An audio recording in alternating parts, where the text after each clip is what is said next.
Mi árbol genealógico. Siempre será necesario, cuando de biodescodificación se trata, analizar el árbol genealógico junto al síntoma o la enfermedad que padecemos, o bien junto a la situación que tanto nos preocupa, ya sea nuestra economía, nuestra vida amorosa, nuestra vida reproductiva, etc. Porque finalmente todos esos datos contenidos en nuestro árbol contienen en su conjunto todas las respuestas que necesitamos comprender con respecto a lo que otras líneas en la familia han vivido, han sufrido, para con ello poder trabajar más a fondo y podernos liberar. Descubrir aquello que estamos repitiendo, aquella historia familiar desconocida para nosotros, pero que pareciera al día de hoy copia de lo que estamos viviendo, o tal vez descubrir que aquella vulnerabilidad que nosotros creíamos nuestra y que llevamos cargando a cuestas, realmente la hemos heredado de otras líneas familiares. Historias llenas de miedo al abandono, celos, mal carácter, hijos fallecidos, carencias, maltratos, etc., nos impiden estar bien, estar sanos, vivir felices, aún haciendo nuestro mayor esfuerzo. Entonces, cuando ya por fin hemos recopilado los cumpleaños e historias del mayor número de miembros en la familia, es hora de ponernos a calcular las concepciones de cada uno de los miembros también, siempre restando 9 meses exactos a la fecha de nacimiento. Para el subconsciente humano, para el cerebro biológico, la gestación humana dura 9 meses. Por lo tanto, y aunque hayamos nacido antes o aunque hayamos nacido después, en biodescodificación siempre se restarán 9 meses a la fecha de cumpleaños. Con esto, los cumpleaños y las concepciones, ya tenemos el material necesario para buscarnos a nosotros mismos dentro de toda la familia. Llegó el momento de buscar a nuestros dobles en la historia familiar. Podemos comenzar buscando similitudes, situaciones repetidas, nombres repetidos, dramas, problemas, y con eso determinar qué miembros de la familia han programado en nosotros y sin quererlo nuestras herencias y vulnerabilidades emocionales. Si una gran cantidad de nuestros dobles han vivido problemas amorosos, obviamente nosotros seremos vulnerables a vivir problemas amorosos, a repetir inconscientemente dichos conflictos, tal vez no de manera igual, pero sí similar. Y lo mismo en cualquier ámbito de la vida, porque nuestro árbol nos presentará pérdidas económicas, accidentes, vidas reproductivas, vicios, actitudes y carácter, vidas profesionales o académicas, gustos, estados de salud, causas de muerte, etc. Se dice que cuando una persona comienza a averiguar su historia familiar, es mucho mejor hacerlo cuando ya existe un conflicto por resolver en nuestra vida presente, porque sin duda, comenzar a buscar información cuando para nosotros nuestra vida es feliz y perfecta no tiene mucho caso. Otra característica del árbol genealógico es que únicamente heredará problemas no resueltos a las generaciones siguientes.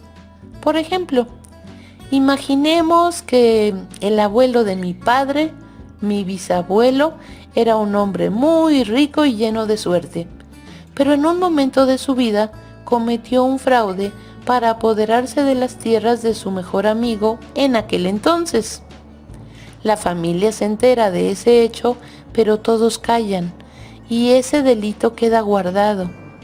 Esa generación comienza a disfrutar de la riqueza mala vida, claro, y pareciera que no ha ocurrido nada. A partir de la siguiente generación comienzan las pérdidas económicas de mi familia paterna. El padre de mi padre, mi abuelo, hijo de mi bisabuelo, el hombre que cometió el fraude, a pesar de ser hijo de un hombre muy rico, derrochó todo su capital y la herencia en juego, alcohol y mujeres.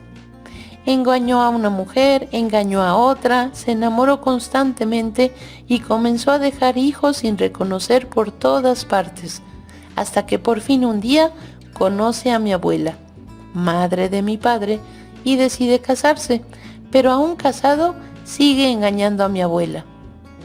Entonces llegan al mundo mi padre y sus hermanos.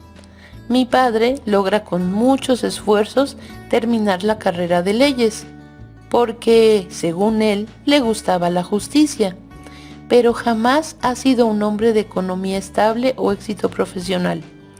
En el amor lo han engañado varias veces, y es hasta que conoce a mi madre que decide casarse. Aún así, él tiene el vicio del alcohol. Yo estudio contabilidad, otro de mis hermanos estudió administración y una hermana más decidió estudiar leyes también. Ninguno de los tres tenemos un trabajo estable, ganamos muy poco dinero en puestos laborales poco importantes y aunque nos esforzamos mucho, no avanzamos. Yo no he conseguido pareja, ya que todas mis parejas me engañan. Mi hermano no ha conseguido pareja porque es alcohólico y mi hermana ya tiene 2 hijos de diferentes parejas, pero sigue soltera. A esto nos referimos cuando decimos todo lo que no se ha arreglado en una generación pasarán a las siguientes como una carga. Mi bisabuelo cometió un fraude económico en su línea familiar. Se lastimó emocionalmente a terceras personas. Por lo tanto, las generaciones siguientes a mi bisabuelo han vivido reparando dicho fraude. Llega la generación de mi abuelo que derrocha dinero, que engaña mujeres y que deja hijos sin reconocer. Otra vez se vuelve a formar una carga que pasa a las líneas siguientes. Por fin estamos en la generación de mi padre, que carece de éxito profesional o laboral, éxito económico limitado y hasta vive un poco de mala suerte en el amor. Otra vez, no se resuelven los conflictos, siguen pendientes hasta que llegan a mi línea, donde a mis hermanos y a mí nos afectan. Llega mi generación y ya pareciera un cóctel de poco éxito profesional, poco éxito económico, poco éxito amoroso, algo de problemas reproductivos, vicios e hijos sin reconocer. Es así como el árbol genealógico va heredando los dramas no resueltos. Y mientras nosotros mismos no tomemos conciencia de lo ocurrido más arriba en la familia, no sabremos en dónde fue que se originaron esas reparaciones. Y como este ejemplo, podríamos encontrar la razón de un ovario poliquístico, o el motivo por el cual cada negocio que ponemos no funciona, o la causa por la cual siempre nos enamoramos de personas casadas, o la causa de nuestra incapacidad para tener hijos, o la causa de nuestro problema de vesícula, etc. Y si bien lo que nos ocurre en el presente puede ser la consecuencia de un impacto emocional directo y vivido por nosotros mismos, también deberemos saber que en nuestro árbol genealógico ya está establecida cierta vulnerabilidad a padecer de una u otra cosa. ¿Qué información puede regalarnos el árbol genealógico? Pues puede regalarnos la verdadera razón por la cual elegimos cierta actividad o profesión, o nos puede decir el origen emocional de nuestra enfermedad física, o puede explicarnos la razón del éxito o el fracaso de nuestra economía, o puede darnos la explicación de nuestra vida de pareja, o la explicación de nuestros problemas reproductivos, o la causa de la pérdida de parejas o de hijos, o la causa y razón de nuestros vicios y adicciones, o la razón de nuestro carácter. Esto entre muchas otras cosas. Por eso, y aunque sea una pesada y difícil labor, siempre será importante investigar lo más que nos sea posible de nuestra historia familiar. Si hay muchas fechas, qué mejor, pero sin duda, conocer la historia en sí misma ya nos orienta positivamente para poder identificar aquello que no queremos repetir, aquello que no deseamos para nosotros ni para nuestras futuras generaciones. En caso de sí contar con fechas de cumpleaños, qué mejor, porque así podremos saber a qué personas específicamente estamos reparando. En un gran número de ocasiones, basta con que el subconsciente vuelva conscientes dichas vivencias generacionales para que todas nuestras emociones exploten, liberando así el drama. En otras ocasiones, será necesario hacer algún trabajo de liberación, como una carta de duelo, para externar nuestro sentir y liberarnos. Conocer de dónde venimos obligatoriamente nos permitirá saber, ahora sí, hacia dónde vamos. Matemáticas ancestrales. Cada uno de nosotros tenemos un padre y una madre, que los conozcamos o no, que seamos adoptados o que seamos huérfanos, algún momento tuvimos un padre y una madre. Ellos, a su turno, tuvieron también un padre y una madre. Quiere decir que tenemos 4 abuelos, 2 abuelas y 2 abuelos. Y podríamos seguir haciendo matemáticas, subiendo cada vez más en el árbol genealógico, y nos daríamos cuenta que tenemos 4 abuelos, 8 bisabuelos, 16 tatarabuelos, 32 tataratatarabuelos. Desde este punto de vista pareciera que nos estamos extinguiendo, pero no. Y subimos en el árbol genealógico, y en la sexta generación ascendente tendríamos 64 tataratatarabuelos. Y luego la séptima son 128, y luego 256. Y así seguimos subiendo. 20 generaciones más arriba son 1.048.576 personas recontra tatarabuelos, que nosotros no sabemos nada. Les pregunté a algunas personas que pude cruzar si conocían las historias de sus abuelos, o sus bisabuelos, o sus tatarabuelos. Algunos me podían responder que sí, pero muchos me respondían que no.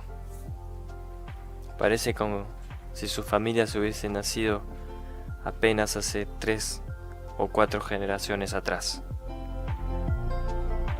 A ese punto la gente sabe tan poco de dónde vienen.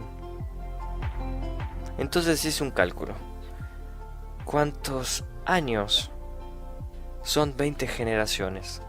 Investigué un poco, e internet me dice que una generación se calcula entre 20 a 25 años, más o menos. Eso compensa a todas esas madres que dieron a luz a los 16 años, pero también a aquellas que dieron a luz a los 35. Es un promedio.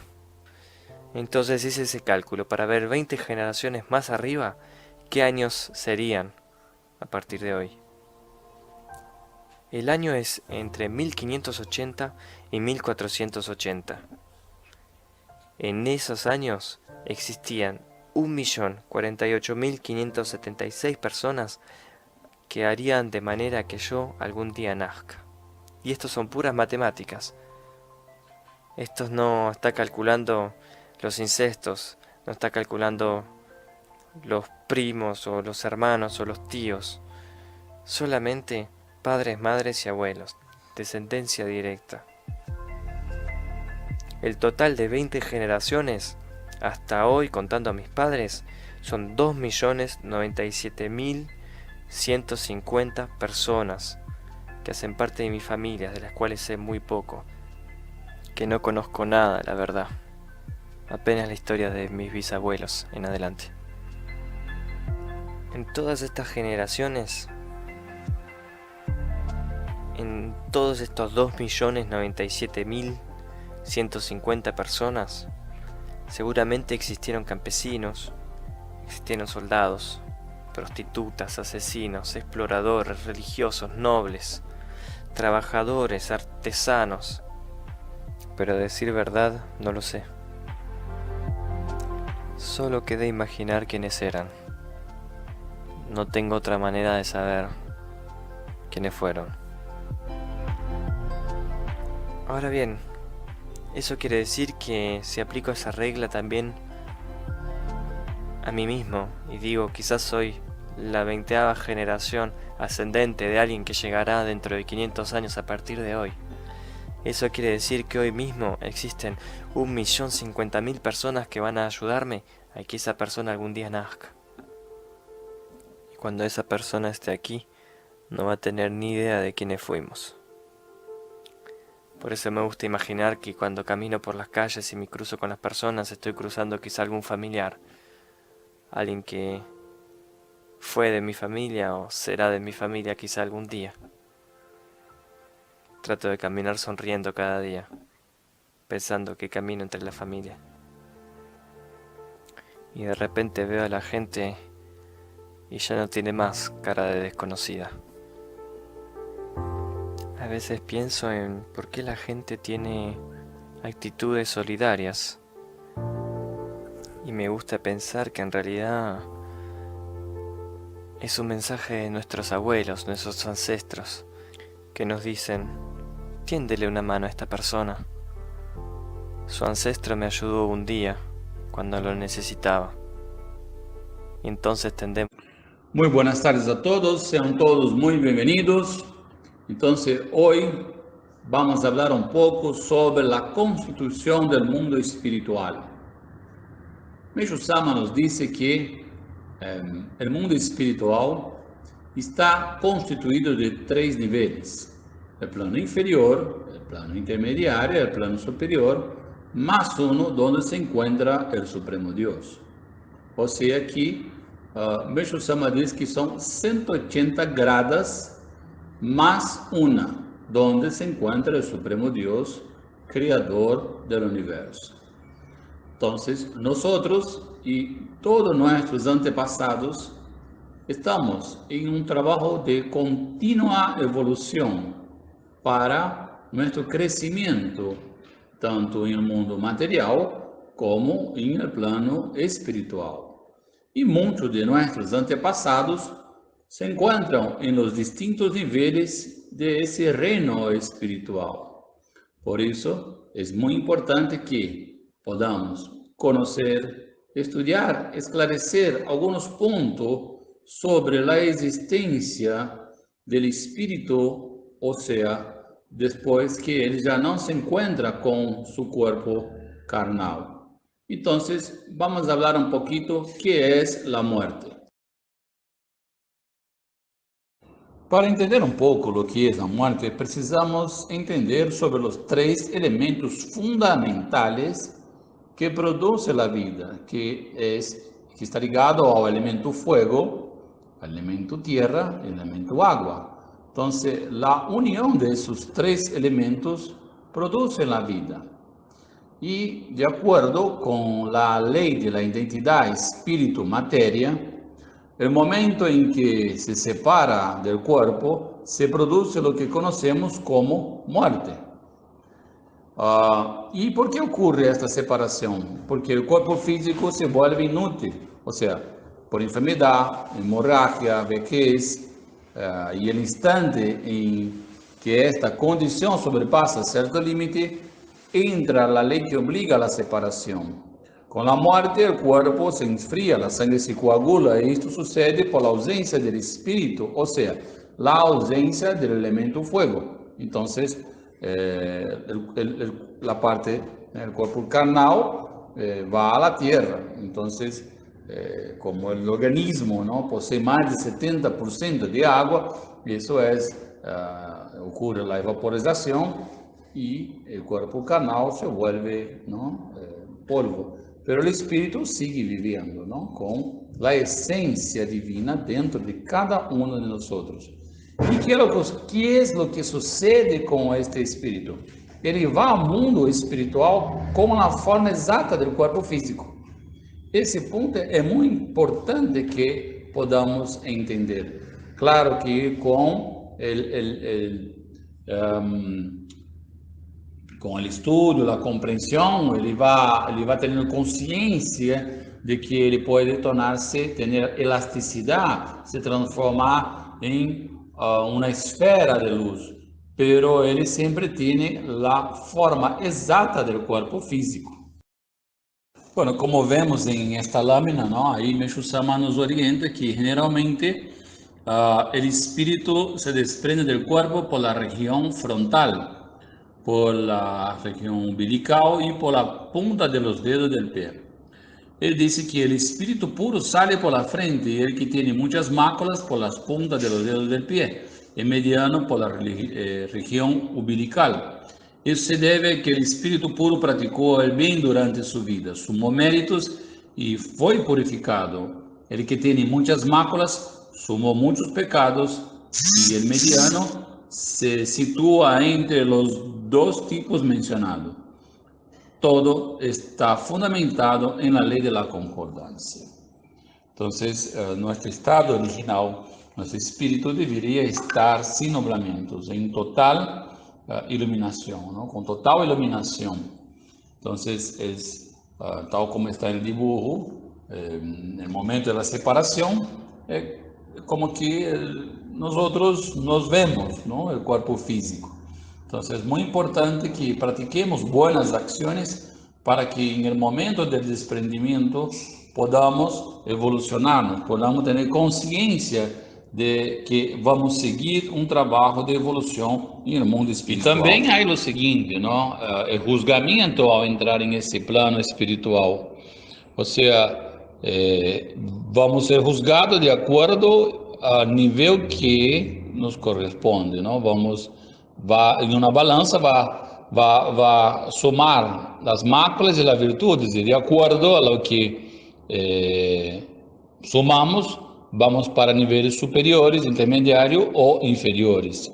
Então, Meixo Sama dijo que quanto mais próximo ao cielo, mais intensa é a luz, e o calor, em cambio, mais cerca do plano inferior, mais oscuro e frio. Isso é enseñanza de Meixo Sama. No inferno não há calor, há oscuridade e frialdade. Bueno, y lo que Meixo Sama también nos enseñó que existen los hilos espirituales, ¿no? Que él habla que es el medio de comunicación entre las existencias creadas en el universo. Es invisible y menos denso que la atmósfera. A través de los hilos espirituales, todos los seres son influenciados. O sea, tenemos intercambio de sensaciones con la pareja, familiares, com os antepassados, entre jefes e subalternos, amigos, entre presidente do país, ou seja, que todos nós, em este exato momento, estamos sendo influenciados por os hilos espirituais e mesmo à distância estamos sendo comunicados através desses hilos espirituais que estão sempre em contato com nossos antepassados. Por esse motivo é que em la jornada anual de homenaje por el alma de los antepassados de este año, noviembre de 2020, queremos acercar esta oportunidade a muitas famílias que não conhecem a existência do mundo espiritual, não têm noção de que pode ajudar a seus seres queridos, a seus padres, abuelos, bisabuelos e a todos os antepassados. E acá, nesta planilha, observamos que existe uma ordem, mas em realidade, no mundo espiritual, eles se ordenam solo. Mas a ideia é que podamos ter, pelo menos, um modelo para ajudar na orientação das pessoas que vão llenar a planilha para homenagear a seus ancestros. Então, Meixo Sama habla que para que podamos adquirir saúde, prosperidade e paz, precisamos entender a lei do espírito precede a matéria. E esta planilha é para ajudar-nos em essa tarefa, não? De conhecer a lei do espírito precede a matéria. Porque mientras mais uno elimina máculas, mais uno se vai levando, mais vamos alcançando a luz para que tenhamos uma vida de verdadeira saúde, próspera y armoniosa. Es inevitable que el hombre conozca más profundamente la existencia del mundo espiritual y la relación de éste con el mundo material, regida por la ley del espíritu precede a la materia. El mundo espiritual está constituido de 3 planos que se subdividen en 60 niveles, totalizando 180 niveles. El cuerpo espiritual del hombre habita en uno de esos niveles. El plano superior es un plano de luz.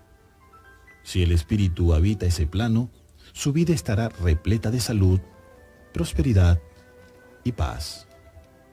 El plano inferior es un plano de tinieblas. Si el espíritu habita ese plano, su vida será de sufrimientos, con enfermedades, pobreza y conflictos. En los niveles más bajos del plano intermedio existen más momentos infelices que felices. Sin embargo, en los niveles más altos existe más alegría que tristeza.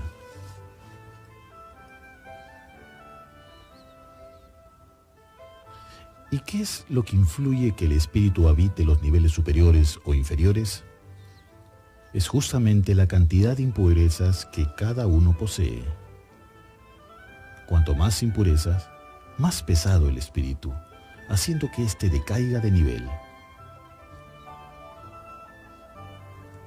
Cuanto menos impurezas, más liviano es, logrando elevarse en estos niveles.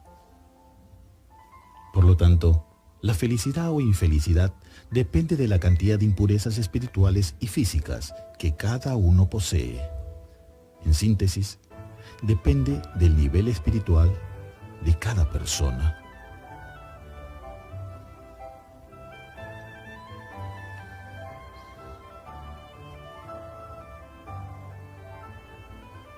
Es por esto que todo esfuerzo para prosperar en el mundo material, sin haberse elevado espiritualmente, es en vano, pues son conquistas pasajeras, sin base, que en cualquier momento se pueden desmoronar. Esto vale tanto para la salud, como para las cuestiones financieras y para las relaciones. El hombre debe, en primer lugar, buscar su elevación espiritual. A través del Yorei, elevándose espiritualmente, es natural que las personas adquieran el permiso y la condición necesaria para obtener salud, prosperidad y paz.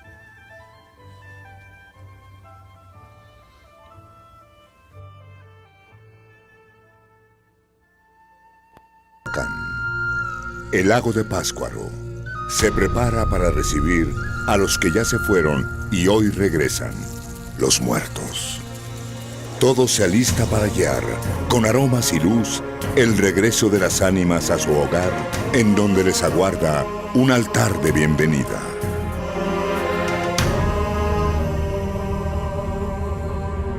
Es tiempo de nutrir el alma, de vivir la tradición. El vuelo de blancas mariposas acompaña a los que se embarcan rumbo al cementerio, cargados de flores y frutos para adornar las tumbas donde reposan los que se han adelantado.